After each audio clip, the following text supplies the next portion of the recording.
આજ રોજ દ્વારકાધીશ મંદિર ખાતે આતંકવાદીઓ અંદર પ્રવેશ કરી એક આતંકવાદીને ઠાર મારી અને 2 આતંકવાદી ઇન્જર્ડ થયેલા છે. તેમને દ્વારકાધીશ જગત મંદિરમાં 3 આતંકવાદી ઘૂસ્યા હતા.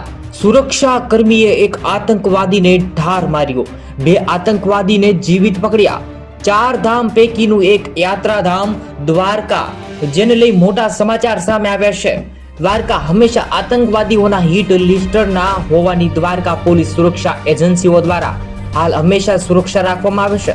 ત્યારે દ્વારકાધીશ જગત મંદિરનો આ વિડીયો પણ મિત્રો અત્યારે ખાસ તમને આ વિડીયો બતાડીએ. દરેક લોકો સુધી ફટાફટ શેર કરો. હાલમાં આ લોકોને પકડી લેવાયા છે. આ વિડીયો પણ તમે જોઈ લો અને જરૂરથી કોમેન્ટમાં જઈ દ્વારકાધીશ લખજો.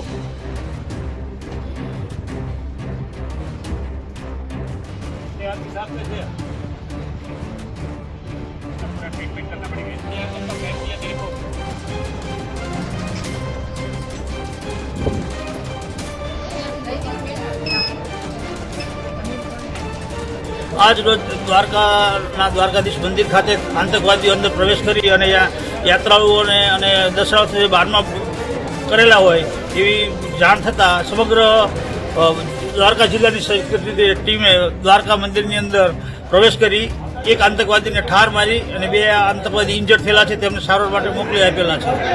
અને આ એક મોક ડ્રીલ હતી, કારણ કે આવા બનાવ જો ગમે ત્યારે બની શકે એમ હોય, ભવિષ્યમાં આ બનાવનો સામનો સારી રીતે થઈ શકે એટલા માટે દ્વારકા જિલ્લા પોલીસ દ્વારા સંયુક્ત રીતે મોક ડ્રીલનું આયોજન કરવામાં આવેલ હતું.